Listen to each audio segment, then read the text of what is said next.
Hello, gentlemen. Recently, there have been many comments made, many videos made, and many opinions expressed about the desire of black men to travel abroad and to live abroad. As I explored in that "Don't Cross That Gun Line, Nigga" video, it exposes a lot of hypocrisy about American society and the American system.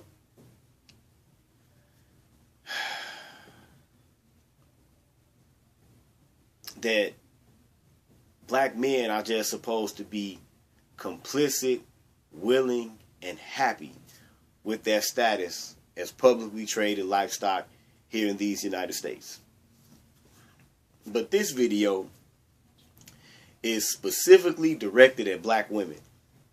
Yes, it's very seldom that I direct videos directly at them, but there have been many videos made about you expressing the opinion that you think American men travel abroad for various reasons, because they're sex tourists, because they're weak and can't handle a black woman, so they go looking for a foreign woman. All types of stupid shit. I'll give you an anecdote.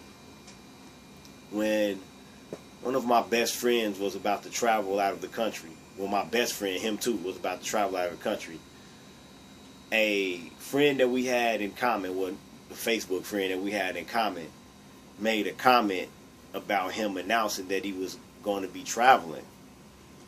And so when she made this comment to me on the phone, she was saying, in her opinion, she thinks that, men that go to black men that go to the Dominican Republic and black men that go to Brazil are nothing but pedophiles because they're looking to go there and be with 13 and 14-year-old girls.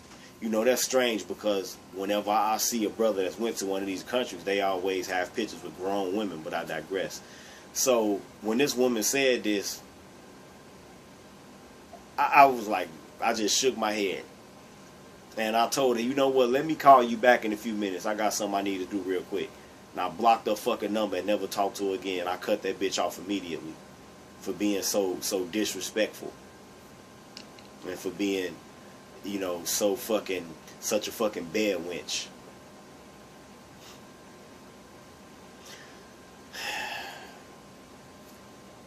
Here's the hypocrisy regarding this subject for you black women.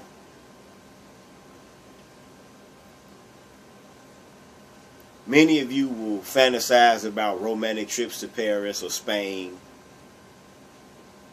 Many of you have taken these trips. Many of you, especially the attractive black women, have been, as I said before, been taken on another man's dime to nice sunny vacations in the Caribbean, and you've got to do your bit of traveling.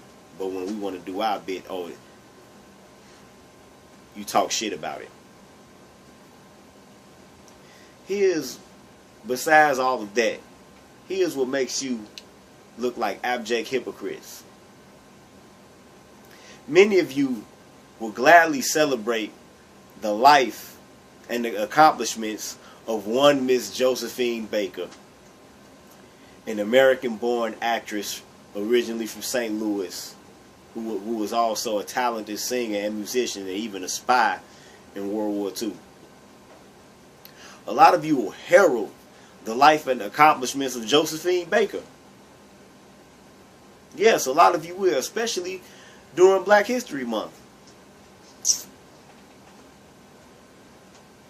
You'll herald her accomplishments. But those are the same black women. These are the same black women that made a big fucking deal over a brother being cast in love scenes with an Italian woman as part of the plot of the recent movie Red Tails. I find that paradoxical.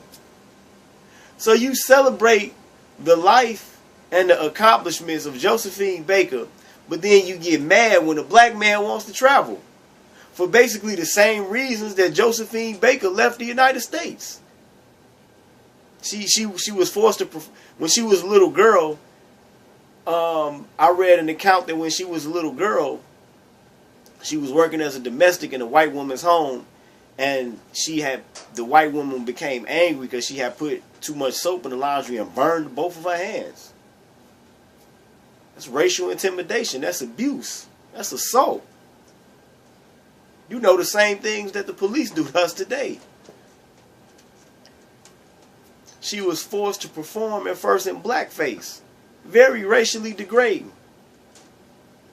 You know, kind of the same way when we turn on sports radio on the way to work and hear some of the most vile stereotypes spouted about black men on sports radio whenever something happens with a black athlete. Degradation.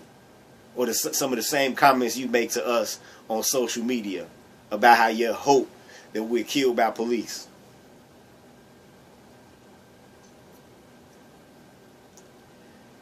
She eventually, you know, she was on her second marriage. You know, she decided to keep the name Baker. She was married to a Pullman porter when she was 13, and she was married to somebody else, I think, at 21. And she decided to keep this Mr. Willie Baker's name. And she had an extramarital affair with a Belgian novelist, I'm told. Big surprise there. And so eventually she got tired. She refused to perform to segregated audiences and to prosecute her career on her own grounds. She went abroad to Europe, to France, and her career flourished. And she lived a life of happiness. You know, kind of the same reason that brothers would like to leave the United States, because of the discriminatory hiring practices of most businesses here in the United States. But you celebrate Josephine Baker. Ain't that a bitch? Josephine Baker even mused that the perfect family will have children from every race. And so she adopted many children of different races and nicknamed them appropriately the Rainbow Tribe. But you conveniently sweep that part of Josephine Baker's life under the rug, but you celebrate her accomplishments and her life in total. So one will have to say that you're celebrating that as well. And so even though this woman had brought non-black children into her home and raised them,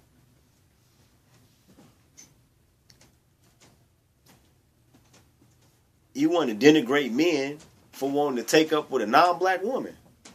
And even further than that, you frequently complain about white women and white families adopting black children when you yourselves lead the nation in abortions. 14,500,000 since 1973. And you yourself lead the nation in child abuse and infanticide of black children. But you don't want anybody else to adopt them, even though you're no good at taking care of them. I find that paradoxical. You celebrate this woman for her life and her accomplishments. But when black men that you might know or might hear about want to do the same things, you use shaming language against them, and you denigrate them and try to denigrate their masculinity for wanting to travel and live abroad for the same reasons one Miss Josephine Baker did. I find that very paradoxical. I would love for any handkerchief-headed, ghetto-gagging, sperm-gargling, welfare, player-hating ass, no account, no good black bitch to come into this comment section and reconcile this paradox with us intellectually. This has been a Red Pill PSA.